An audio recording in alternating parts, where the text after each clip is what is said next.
Well, there's quite a lot. I think one that would apply to everybody is the new exemption, which has been pushed up quite a bit from the old 1,800 Rand to basically 50% of the tax threshold. That's now 23,000. And there's also a very far-reaching change in how they tax that lump sum. They will be applying the tax table separately to the lump sum, as opposed to using the averaging formula which applied in the past. And that could actually be quite detrimental to particularly low and middle income earners. Then there are also some quite dramatic changes with people getting divorced and getting a share of their spouse's pension funds. So there's quite big news there.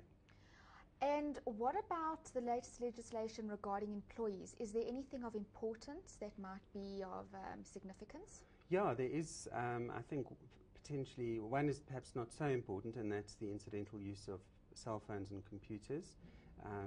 Basically, Revenue said that it acknowledges that the effort of collecting the tax probably isn't worth it, so within reason, as long as you provided with those items for business use, that they won't be taxed in your hands.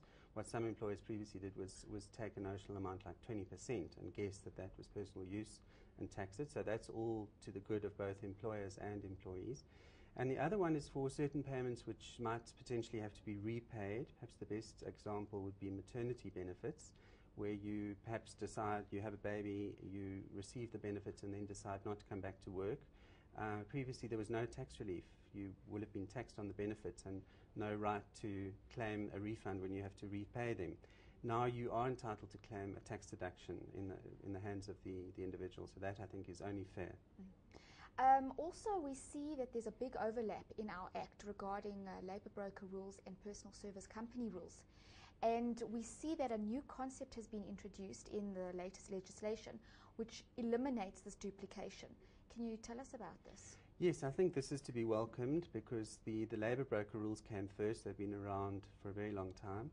And then it was perceived that companies were being used in another way, so we had the personal service companies developing, and there was a large degree of overlap, as you mentioned earlier. There's also a thing called a personal service trust.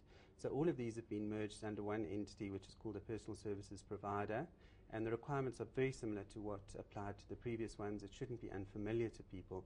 It just means that you're looking at one set of rules instead of two. And let's move on to non-profit organizations. We've seen a lot of tax measures over recent years to assist non-profit organizations. Are there any new provisions in the latest legislation which help non-profit organizations? There are, and I think just to touch briefly on the most significant changes of the past, which is the extending of those types of organization which could potentially qualify to give a tax certificate to donors. The Section 18 capital A organizations used to just be educational. Now it's much wider. It's welfare and humanitarian conservation, etc. It's all in the second schedule or second part of the 9th schedule.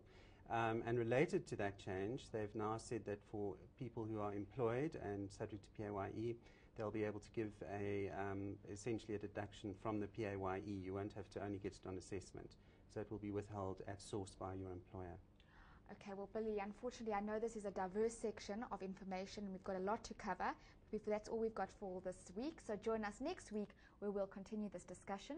If you need more information about this interview, please take a look at the next issue of the Tax Talk magazine, or you can log on to their website at taxtalk.co.za, or you can reach Tax Talk on 0861 829 825. Until next week, goodbye.